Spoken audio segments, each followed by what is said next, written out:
अस्सलाम वालेकुम friends, welcome to CSS target. आज का हमारा जो डिस्कशन का टॉपिक है उसका नेम है जी Pakistan new national security policy a step in the right path. Pakistan की जो नई सिक्योरिटी पॉलिसी अनाउंस की गई थी इमरान खान के टेन्योर में, जब इमरान खान प्राइम मिनिस्टर थे। ये करंट अफेयर के लिए भी इम्पोर्टेंट है, ये ऐसे के लिए भी इम्पोर्टेंट है, ये पॉलिटिकल साइंस के लिए भी टॉपिक इम्पोर्टेंट है। सबसे पहले हम लेक्चर की आउटलाइन देख लेते हैं कि आज के लेक्चर में हम पढ़ने क्या जा रहे हैं। सबसे पहले हम देखेंगे कि नेशनल सिक्योरिटी होती क्या है। ये जो national security policy of Pakistan है, इसका आइडिया किसने दिया और क्या आइडिया दिया। ये जो नेशनल सिक्योरिटी पॉलिसी है, इसके ऑब्जेक्टिव क्या क्या है। ये जो नेशनल सिक्योरिटी पॉलिसी अनाउंस की गई है, इसके फैक्टर्स क्या क्या हैं, इसमें क्या क्या पॉइंट्स को हाईलाइट किया गया है। इसके बाद हम इसके की स्टैंडर्ड पढ़ेंगे, उसके बाद प्रिंसिपल्स ऑफ पॉलिसी इम्प्लीमेंटेशन पढ़ेंगे। नेशनल सिक्योरिटी एक तरह का आप समझ लें कि रिक्वायरमेंट होती है या एग्रीमेंट होता है। ये ज़रूरी इसलिए होती है कि जो स्टेट है उसकी सरवाइव करने के लिए, कोई भी रियासत है, कोई भी स्टेट है, उसका सरवाइव करने के लिए उसकी जो नेशनल सिक्योरिटी पॉलिसी वो बहुत ही इम्पोर्टेंट होती है। आसान लफ्ज़ों में एक बैंक है, बैंक के अंदर सोना पड़ा है, पैसे पड़े हैं, तो उनकी हिफाजत के लिए, उसकी प्रोटेक्शन के लिए गार्ड की ज़रूरत होती है। ठीक है, इसी तरह पाकिस्तान की हिफाजत के लिए तो आर्मी और बाकी चीज़ों की ज़रूरत होती है, लेकिन उसके लिए एक पॉलिसी भी ज़रूरी होती है कि इन्होंने किस तरह से लेके चलना है। वो जो आर्मी होती है वो तो सिर्फ सरहदों की या कोई पाकिस्तान के अंदर कोई ऐसा डिज़ास्टर आ जाता है या क्राइसिस आ जाता है उसको मैनेज करने के लिए होती है। लेकिन ये जो नेशनल सिक्योरिटी पॉलिसी होती है, इसमें इकोनॉमी के बारे में भी पढ़ते हैं, इसमें डिप्लोमेसी के बारे में भी पढ़ते हैं, पाकिस्तान किसको सपोर्ट करेगा, किसको रिजेक्ट करेगा, ये सारी चीज़ें इसके अंदर देखी जाती हैं। ये ऐसी भी रिक्वायरमेंट होती है कि एक स्टेट की जो सेल्फ प्रिजर्वेशन, सेल्फ इम्प्रूवमेंट और प्रोडक्शन के लिए भी, कि एक कंट्री किस तरह से इम्प्रूव कर सकता है, किस तरह से इसकी जो प्रोडक्शन का लेवल है वो इंक्रीज़ हो सकता है, किस तरह से अपने कंट्री को महफूज बनाया जा सकता है। आपको पता है कि पाकिस्तान के अंदर टेररिज्म का इशू पाया जाता है, इसलिए सिक्योरिटी ज़रूरी है। इसके अलावा कई तरह के क्राइम पाए जाते हैं। ठीक है, इसके अलावा जो पाकिस्तान की मईशत है उसकी सिक्योरिटी भी लाजमी है। जो पाकिस्तान के पास एनर्जी है उसकी भी सिक्योरिटी लाजमी है। पाकिस्तान के पास जो एटॉमिक बॉम्ब है उसकी भी सिक्योरिटी लाजमी है। जो पाकिस्तान के पास फूड है उसकी सिक्योरिटी भी लाजमी है। इसके अलावा साइबर सिक्योरिटी भी लाजमी है ताकि पाकिस्तान के जो सीक्रेट्स हैं वो सीक्रेट्स ही रहें। जैसा कि मैंने पहले बताया कि जो ट्रेडिशनल सिक्योरिटी होती है, जो रवायती सिक्योरिटी जो कि हर कंट्री करता है, वो यही है कि उसके जो कंट्री है उसकी सिक्योरिटी है या उसका डिफेंस सिस्टम है या उसके अंदर इंटरनल सिक्योरिटी जिसमें पुलिस आ जाती है और आर्मी आ जाती है, नेवी आ जाती है, एयरफोर्स आ जाती है, ये सब पाकिस्तान के इंटरनल और एक्सटर्नल को क्या करते हैं जी, प्रोटेक्ट करते हैं। लेकिन इसके अलावा भी सिक्योरिटी है जिसको नॉन ट्रेडिशनल सिक्योरिटी बोला जाता है। नॉन ट्रेडिशनल सिक्योरिटी में अभी मैंने बताया कि फूड की सिक्योरिटी होगी, इकोनॉमी की सिक्योरिटी होगी, पाकिस्तान की जो मईशत है, जो पाकिस्तान के स्टेट बैंक ऑफ पाकिस्तान में पैसे पड़े हुए हैं, जो पाकिस्तान ने शुगर केन एग्रीकल्चर का जो भी मामलात हैं, जितनी भी प्रोडक्शन उन्होंने संभाल के रखी है, उनकी सिक्योरिटी भी तो लाजमी है। ठीक है, उनकी सिक्योरिटी भी लाजमी है और दूसरी उनकी जो प्रोडक्शन का लेवल भी इंक्रीज़ किया जाए या प्रोडक्शन का लेवल को मेनटेन रखना भी ज़रूरी है।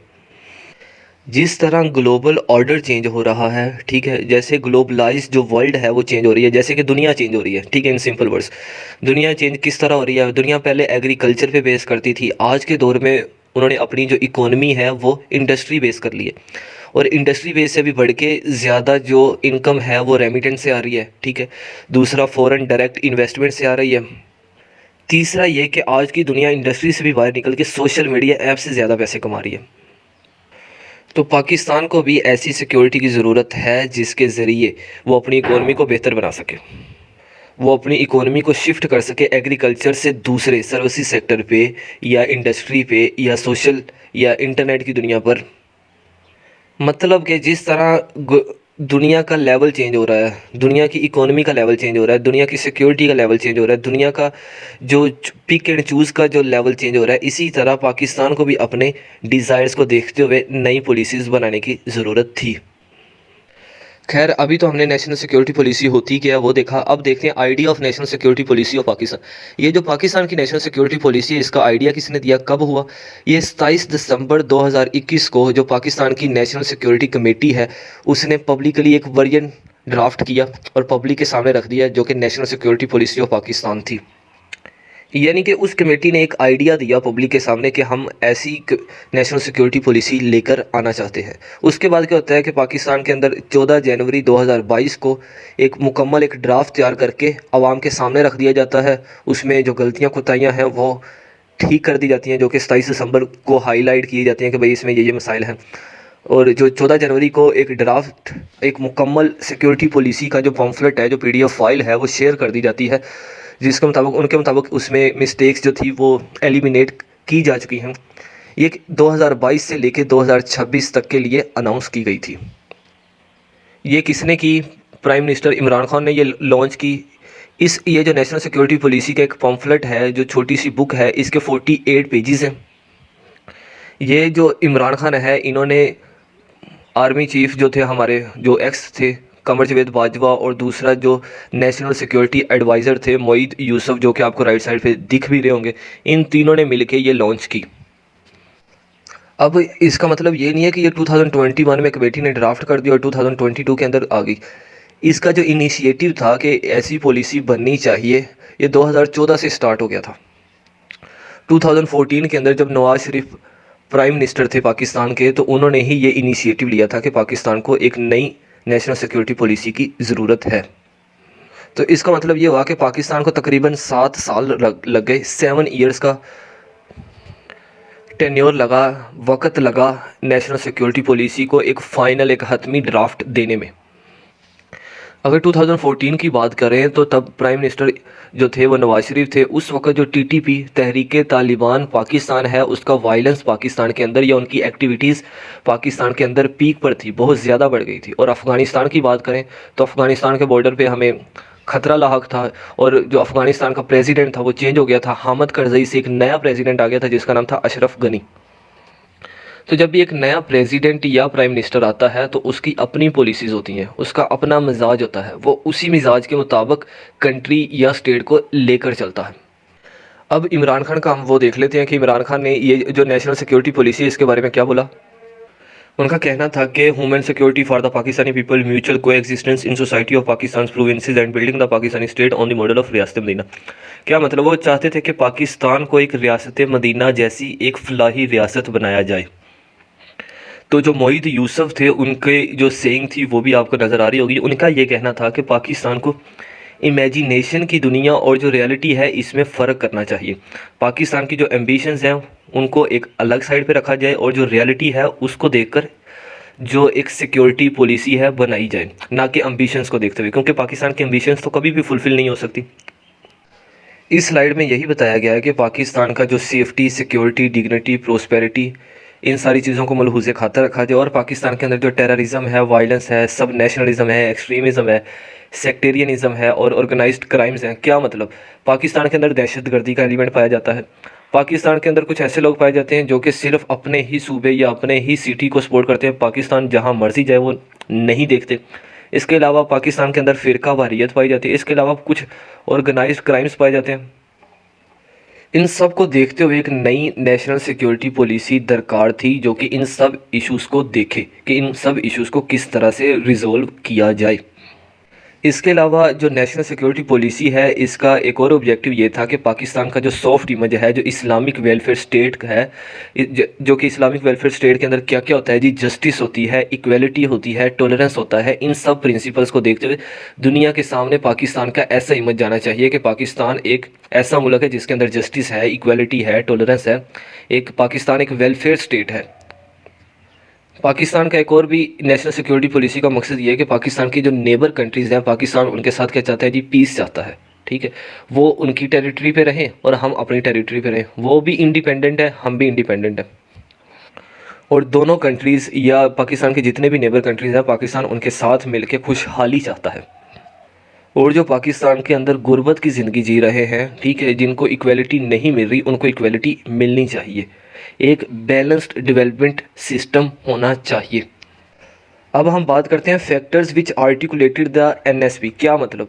वो फैक्टर्स, वो वजूहात जिसकी वजह से नेशनल सिक्योरिटी पॉलिसी बनाई गई। ठीक है, अब नई नेशनल सिक्योरिटी पॉलिसी की ज़रूरत क्यों पड़ी, वो वजूहात हम डिस्कस करते हैं। तो सबसे पहली वजूहात में से पहली वजह ये थी इकोनॉमिक पैनिक। आपको पता है कि पाकिस्तान के अंदर जो मुआशी हालात हैं वो बहुत बद से बदतरीन हैं, ठीक है।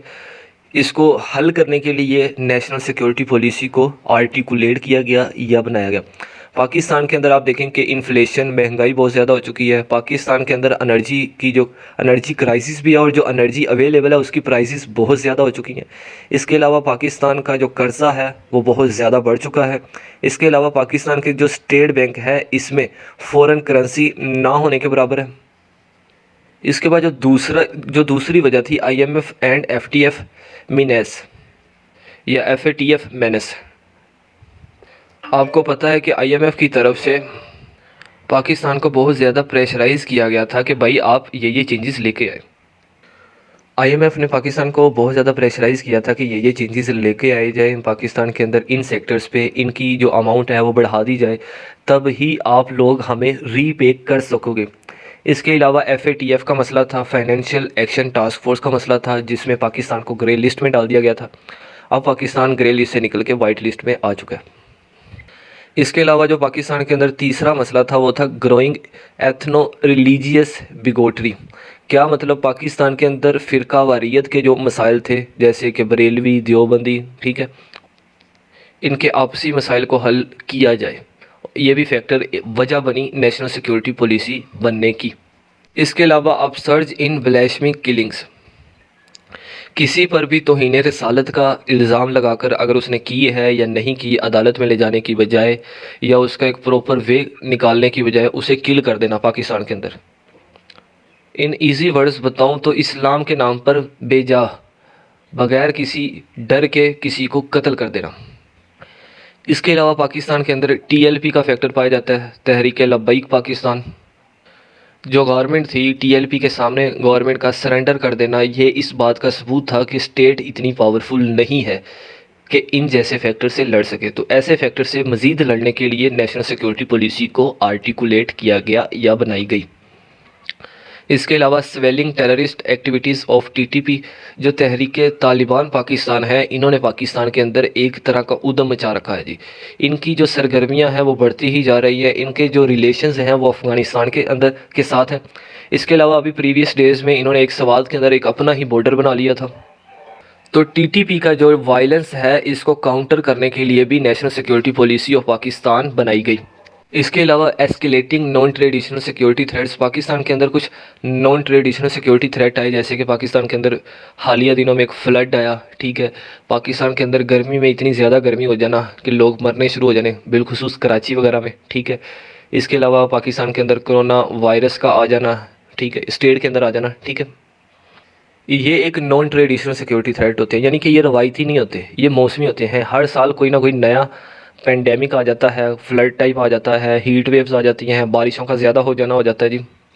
तो ऐसे फैक्टर्स अगर फ्यूचर में आए तो उसको किस तरह से हल किया जाए, इसको देखने के लिए भी नेशनल सिक्योरिटी पॉलिसी बनाई गई। इसके अलावा जी ग्रोइंग रिलायंस ओवर चाइना, अभी देखा जाए तो पाकिस्तान की जो पहले डिपेंडेंसी थी, ठीक है, पाकिस्तान पहले अमेरिका पे बहुत ज़्यादा रिलाई करता था, लेकिन हालिया दिनों में पाकिस्तान ने चाइना पे रिलाई करना शुरू कर दिया। अभी प्रीवियस डेज में पाकिस्तान दिवालिया होने वाला था, तो चाइना की तरफ से हमें $3 अरब मिले ताकि पाकिस्तान की जो इकोनॉमी है वो दोबारा स्टेबल हो सके। इसका मतलब ये है कि चाइना फैक्टर एक तो ठीक है, हमारे लिए बेहतर है, लेकिन हद से ज़्यादा उस पर रिलाई करना और जो पाकिस्तान की डोमेस्टिक इंडस्ट्री है उसको इग्नोर कर देना। अभी हालिया दिनों में आपने देखा होगा कि पाकिस्तान की एक फैसलाबाद के अंदर या कराची के अंदर स्पिनिंग स्टील मिल है, स्पिनिंग वो कपड़ा बनाने वाली एक टेक्सटाइल है बहुत बड़ी, ठीक है, वो क्लोज हो गई है। पाकिस्तान के अंदर कई इंडस्ट्रीज़ बंद हो गई हैं। पाकिस्तान की डोमेस्टिक इंडस्ट्री पे गौर ना करना और फ़ॉरेन एड पे ज़्यादा रिलाई करना, जो कि पाकिस्तान के फ्यूचर के लिए बहुत ज़्यादा ख़तरनाक है, इसको काउंटर करने के लिए भी नेशनल सिक्योरिटी पॉलिसी बनाई गई थी। या आप इस तरह कह सकते हैं कि ये नेशनल सिक्योरिटी पॉलिसी बनने की वजह है, ठीक है, इन वजूहात को काउंटर करने के लिए। इसके बाद बात करें तो dropping support of traditional allies, तो जैसे जैसे दुनिया चेंज होती जा रही है, इसी तरह पाकिस्तान के जो पुराने दोस्त थे, जिसमें तुर्की था, चाइना है, इसके अलावा ईरान पाया जाता है, सऊदी अरेबिया है, तो इनकी तरफ से पाकिस्तान समझता था कि हमें बहुत ज़्यादा सपोर्ट हासिल है, जबकि हर कोई अपने नेशनल इंटरेस्ट को ही लेकर चलता है, वो चाहे मुस्लिम है या नॉन मुस्लिम कंट्री है। इसके अलावा इंट्रिकेट नेबर्स, पाकिस्तान की जो इकोनॉमी है, जो सिक्योरिटी है, जो पाकिस्तान के अंदर मामला चल रहे हैं, उसकी जो बड़ी वजह हो सकती है वो इंडिया है, ईरान है और अफ़गानिस्तान है। इन्होंने हमें, इनके साथ हम जो हमारे रिलेशन है वो हमेशा कम्प्लेक्स रहे हैं, अजीबो गरीब रहे हैं। इनकी वजह से पाकिस्तान को बहुत ज़्यादा नुकसान उठाना पड़ा है, बिलखुसूस इंडिया की वजह से। और अभी पिछले दिनों चमन में अफ़गानिस्तान के बॉर्डर पे भी पाकिस्तान और अफ़गानिस्तान की लड़ाई हुई है, ठीक है। तो अफ़गानिस्तान का पाकिस्तान के अंदर टीटीपी जैसा सूरत, टीटीपी जैसी एक दहशतगर्द जमात होना जो पाकिस्तान की स्टेबिलिटी को, ठीक है, डिस्टर्ब कर रही है। इसके अलावा ईरान फैक्टर हो गया, इसके अलावा सबसे बड़ा इंडिया, इसकी वजह से ये वो फैक्टर है जिसकी वजह से पाकिस्तान स्टेबल नहीं हो पा रहा। की strands of national security policy, national security policy के अंदर वो कौन से की पॉइंट्स हैं जिनको डिस्कस किया गया है, जिनको हाईलाइट किया गया है। सबसे पहले इकोनॉमी की बात करें तो इकोनॉमी, पाकिस्तान की इकोनॉमी को 3 मेजर चैलेंजेस हैं जो कि नेशनल सिक्योरिटी पॉलिसी ने आइडेंटिफाई किए हैं। सबसे पहला है जी external imbalance, higher foreign exchange outflow, मतलब कि पाकिस्तान की करेंसी बहुत ज़्यादा डीवैल्यूएट हो चुकी है जिसकी कीमत बहुत कम है। जो फॉरेन करेंसी है उसकी कीमत आसमानों से लगती जा रही है। इसके अलावा वर्टिकल इनइक्वालिटीज़ हैं, जो रिच और पुअर है इनके दरमियान बहुत ज़्यादा गैप पाया जाता है, ठीक है। जो रिच है वो कुछ ज़्यादा ही रिच है, जो पुअर है बेचारा वो कुछ ज़्यादा ही पुअर है। इसके अलावा जो थर्ड पॉइंट है वो है जी हॉरिजॉन्टल इनइक्वालिटीज़। इसका मतलब यह है कि जो पाकिस्तान के अंदर जो डेवलपमेंट प्रोजेक्ट्स बन रहे हैं वो गरीब के लिए नहीं है, वो अमीरों के लिए ही हैं। आपने देखा होगा कि कोई सोसाइटी हो तो उसकी कोई रोड वगैरह बनाना हो तो वो चंद दिनों में बन जाता है, जबकि गरीब का जो गली की जो सीवरेज सिस्टम है उसको बेहतर नहीं किया जाता। तो ये छोटी सी मैंने मिसाल दी, लेकिन एक्चुअल में ये है कि पाकिस्तान के अंदर जो डेवलपमेंट प्रोजेक्ट्स हैं उसमें डिस्पैरिटीज़ पाई जाती है, यानी कि स्टार्ट हो जाते हैं, मुकम्मल नहीं होते। एक गवर्नमेंट आती है स्टार्ट करती है, दूसरी आती है उसे क्लोज़ कर देती है। नेशनल सिक्योरिटी पॉलिसी के अंदर जो कन्वेंशनल मिलिट्री थ्रेट्स है उसको एड्रेस किया गया है, मैरीटाइम कंपटीशन हो गया। इसके अलावा जो साउथ एशिया रीजन है इसके अंदर क्या क्या मामला हैं उसको एड्रेस किया गया है। इसके अलावा जो पाकिस्तान को साइबर सिक्योरिटी थ्रेट है उसको हाईलाइट किया गया है। जो नेशनल सिक्योरिटी पॉलिसी है इसके अंदर जो मेन पॉइंट हाईलाइट किया गया वो ये है कि जो लॉ इन्फोर्समेंट एजेंसीज़ हैं उनका पाकिस्तान की पॉलिटिक्स के अंदर जो रोल है ये ख़त्म होना चाहिए, ठीक है। इनका जो रोल है वो एक्सेस अमाउंट में है, जैसे मिलिट्री हो गई या लॉ इन्फोर्समेंट एजेंसीज़ हो गई। और जो नेशनल सिक्योरिटी पॉलिसी है इसके अंदर डिस्कस किया गया कि जो पाकिस्तान की सोवरेनिटी है, जो पाकिस्तान की एग्जिस्टेंस है, इसको सेफगार्ड किया जाए।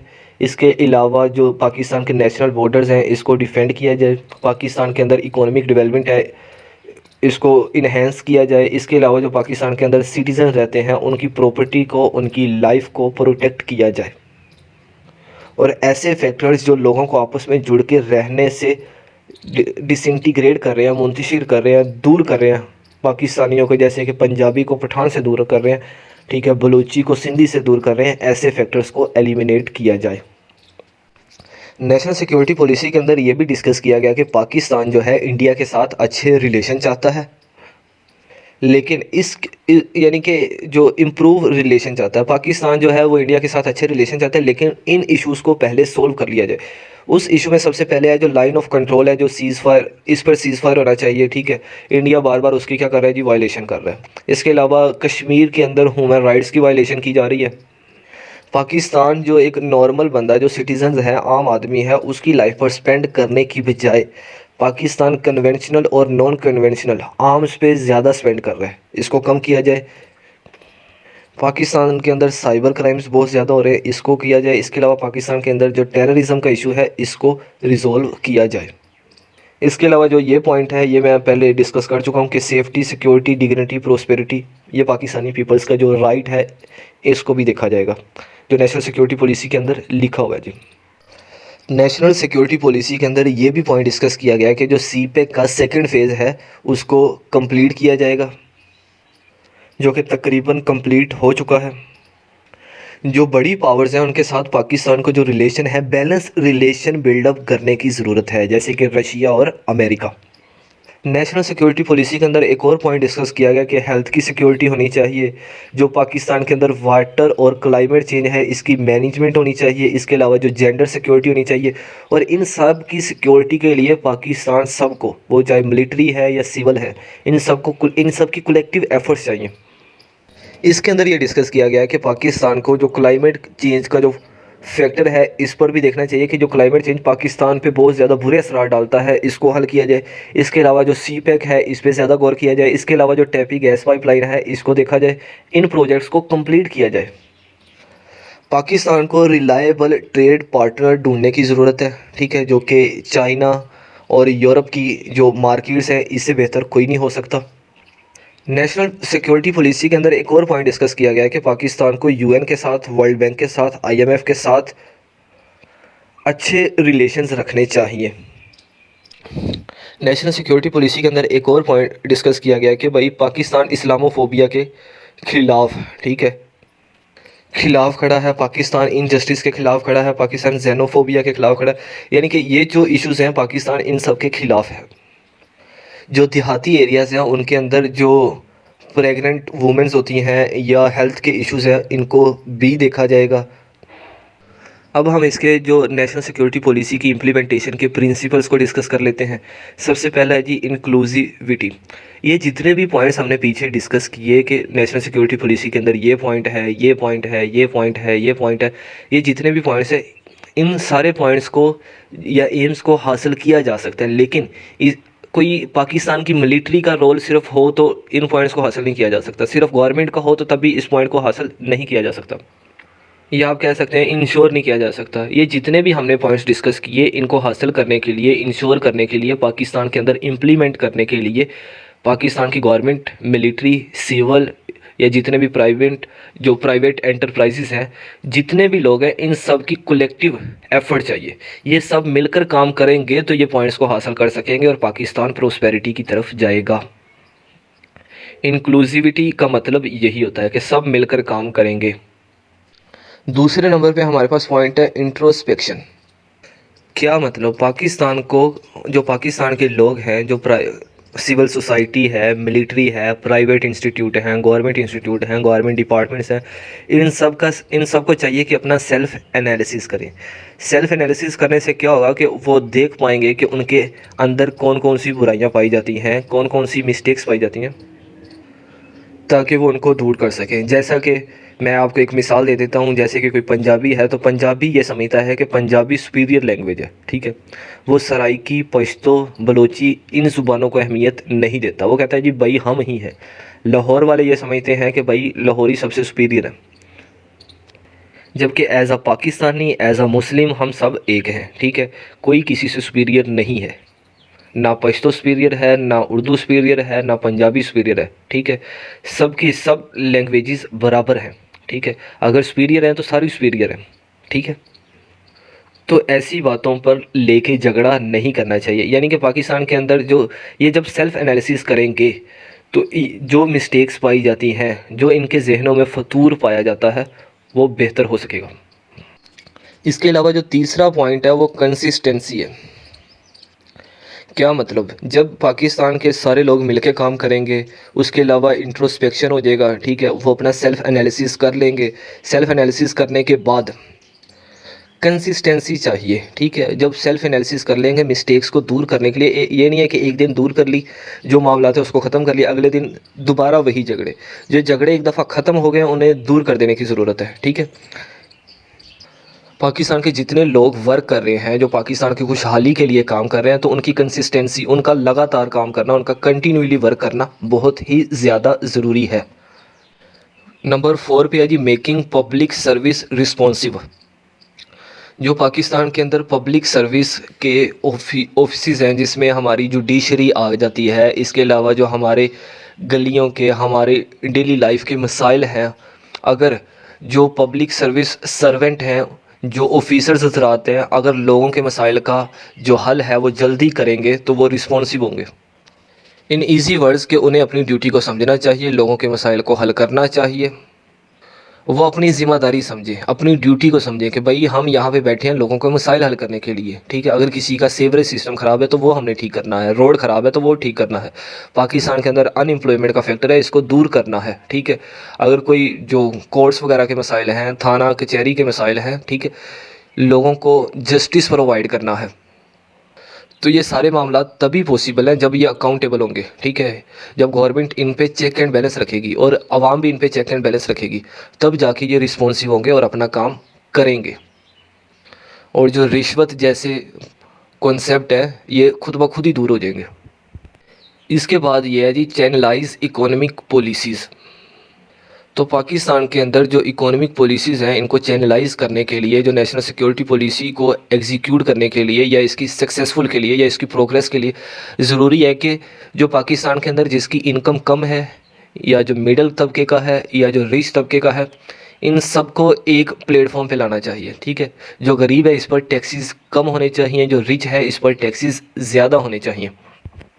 इसमें जो सबसे इम्पोर्टेंट पॉइंट ये है कि जो पाकिस्तान के अंदर होल सेलर है इन्हें टैक्स की तरफ लेकर आना चाहिए। और पाकिस्तान के अंदर जो किसान तबका है, जो एग्रीकल्चर से मुंसलिक तबका है, इनकी हौसला अफजाई करना ही चाहिए, इन्हें मॉडर्न फैसिलिटीज़ देनी चाहिए, ठीक है, ताकि वो एग्रीकल्चर के डिपार्टमेंट को अच्छी तरह से संभाल सकें, जिस पर पाकिस्तान की इकोनॉमी बेस करती है।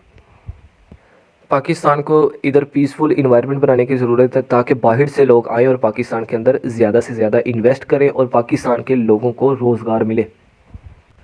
नंबर 6 पे जो पॉइंट है वो है जी परवेड अमर्जिंग टेक्नोलॉजीज़। आपको पता है कि आज के दौर में जो टेक्नोलॉजीज़ में बहुत ज़्यादा एडवांसमेंट आ चुकी है, बहुत ज़्यादा टेक्नोलॉजी में इनोवेशन आ चुकी है, तो पाकिस्तान के अंदर ऐसे इंस्टीट्यूट बनाने चाहिए जो कि एडवांस टेक्नोलॉजी से लोगों को आगाह करें, ठीक है। जिसमें फ्रीलांसिंग हो गई, फाइवर हो गई, ऑनलाइन अर्निंग हो गई, यूट्यूब हो गया, इसके अलावा सोशल मीडिया ऐप्स हो गए, इनसे किस तरह से अर्न किया जाता है, किस तरह से हम डिजिटली वर्किंग कर सकते हैं, ठीक है। ये भी पाकिस्तान को ऐसे इंस्टीट्यूट बनाने चाहिए। टेक्निकल एजुकेशन की ज़रूरत है, प्रैक्टिकल एजुकेशन की ज़रूरत है, रिसर्च बेस एजुकेशन की ज़रूरत है। इसके अलावा नंबर 7 पे ये है कि refining cyber security and space based technology.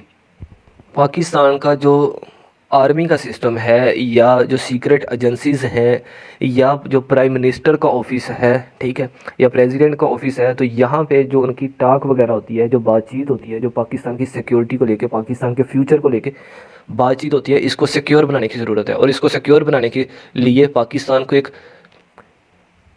Specific security और प्राइवेसी की ज़रूरत है। तो पाकिस्तान को साइबर अटैक्स को रोकने के लिए अपनी सिक्योरिटी को बेहतर करने की ज़रूरत है, अपनी प्राइवेसी को बेहतर करने की ज़रूरत है। इसके बाद हमारे पास पॉइंट है जी modernisation and optimisation of military capabilities.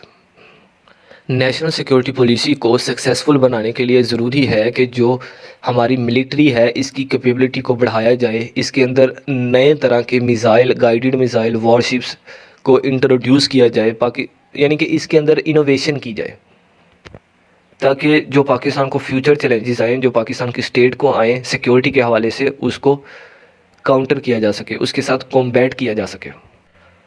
Prioritise internal security, ठीक है। जो पाकिस्तान के अंदरूनी हालात हैं उनको उसको ज़्यादा प्रायोरिटी देनी चाहिए, ठीक है।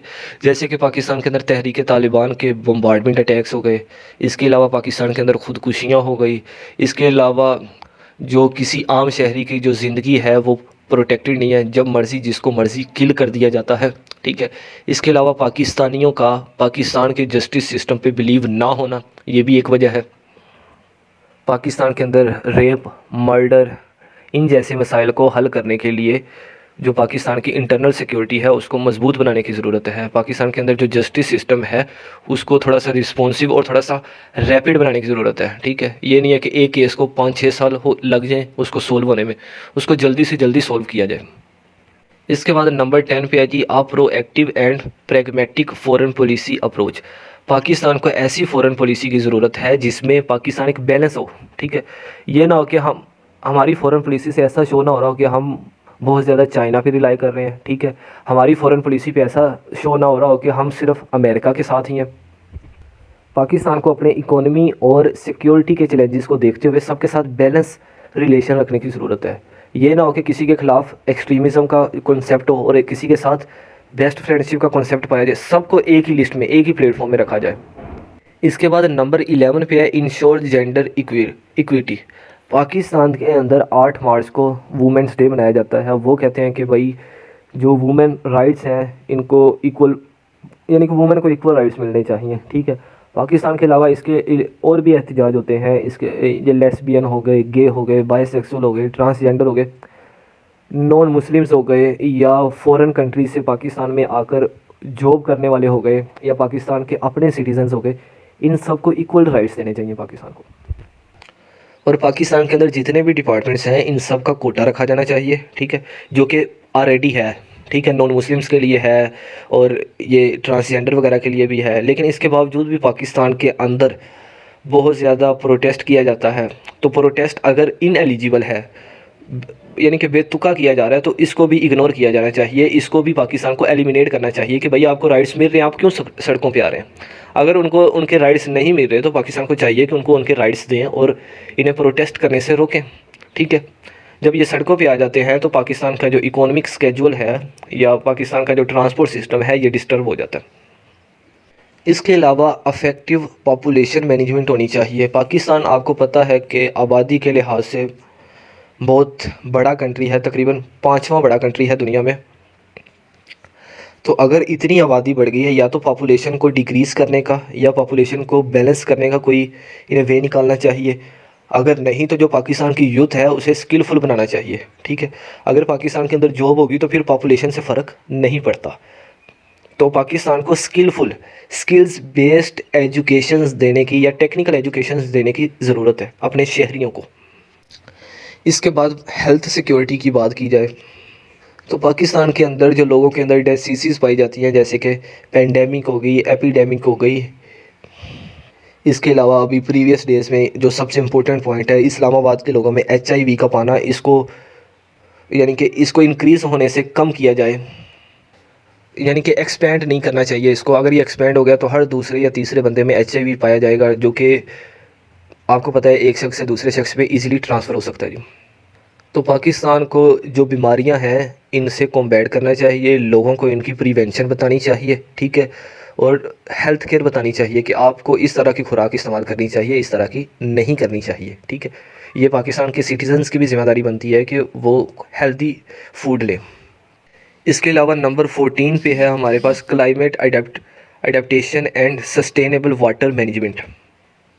आपको पता है कि पाकिस्तान के अंदर वाटर की स्केर्सिटी बहुत ज़्यादा है। जो ज़मीन के नीचे पानी है उसकी जो गहराई है वो बढ़ती ही जा रही है, यानी कि ज़मीन के नीचे पानी कम होता जा रहा है, जो फ्रेश वाटर है, जो पीने लायक है। तो हमें पानी की जो वाटर मैनेजमेंट की बहुत ज़्यादा ज़रूरत है, क्योंकि फ्यूचर में ऐसा ना हो कि ज़मीन के नीचे हमें पानी मिले ही ना। हम जो पानी की वेस्टेज है उसको कम करना चाहिए। और जो पाकिस्तान के अंदर क्लाइमेट चेंज का ऑप्शन है, पाकिस्तान को डैम बनाकर जब फ्लड आता है तो वाटर को स्टोर कर लेना चाहिए। तो पाकिस्तान के अंदर क्लाइमेट चेंज, फ्लड जैसे जो मामला हैं ये दोबारा भी आ सकते हैं, तो दोबारा आने से पहले इनको रिज़ोल्व कर लेना चाहिए, डैम्स वगैरह बना लेने चाहिए। लोगों को बताना चाहिए कि वो पानी को वेस्ट ना करें, ठीक है। या इसका जो रिसाइकलिंग का एक पूरा प्रोसेस बनाना चाहिए, ताकि पाकिस्तान को फ्यूचर ये चैलेंजेस आ सकते हैं, तो फ्यूचर में ऐसे चैलेंजेस से बचने के लिए ये सारे मामलात पाकिस्तान को करना लाजमी है। पाकिस्तान को खुद को इसके मुताबिक डाल लेना चाहिए। तो ये था आज का हमारा लेक्चर, जिसके अंदर हमने national security policy of Pakistan को डिस्कस किया। सबसे पहले आउटलाइन को डिस्कस किया, उसके बाद हमने देखा कि इसके अंदर क्या क्या पॉइंट्स होने चाहिए, क्यों बनाई गई। उसके बाद हमने देखा कि इसके अंदर क्या क्या पॉइंट हैं। उसके बाद हमने देखा कि ये जो पॉइंट्स डिस्कस किए हैं इसको हम अचीव किस तरह कर सकते हैं, ठीक है। इसके बाद कंक्लूजन आपने कमेंट बॉक्स में लिखना है कि इसका कंक्लूजन क्या हो सकता है। इसके अलावा आपको कोई सवाल है तो आप कमेंट बॉक्स में पूछ सकते हैं। इसके अलावा ये जो डिस्क्रिप्शन है इसमें हमारा व्हाट्सएप का लिंक दिया गया है, ठीक है। इसमें रोज़ाना की बुनियाद पे हम newspaper, translation, vocabulary, world times की मैगज़ीन्स हो गई, ठीक है, और डिफरेंट प्रोग्राम्स अनाउंस करते रहते हैं, वो भी आप ज्वाइन करें। मिलते हैं नेक्स्ट लेक्चर में, तब तक के लिए अल्लाह हाफिज़।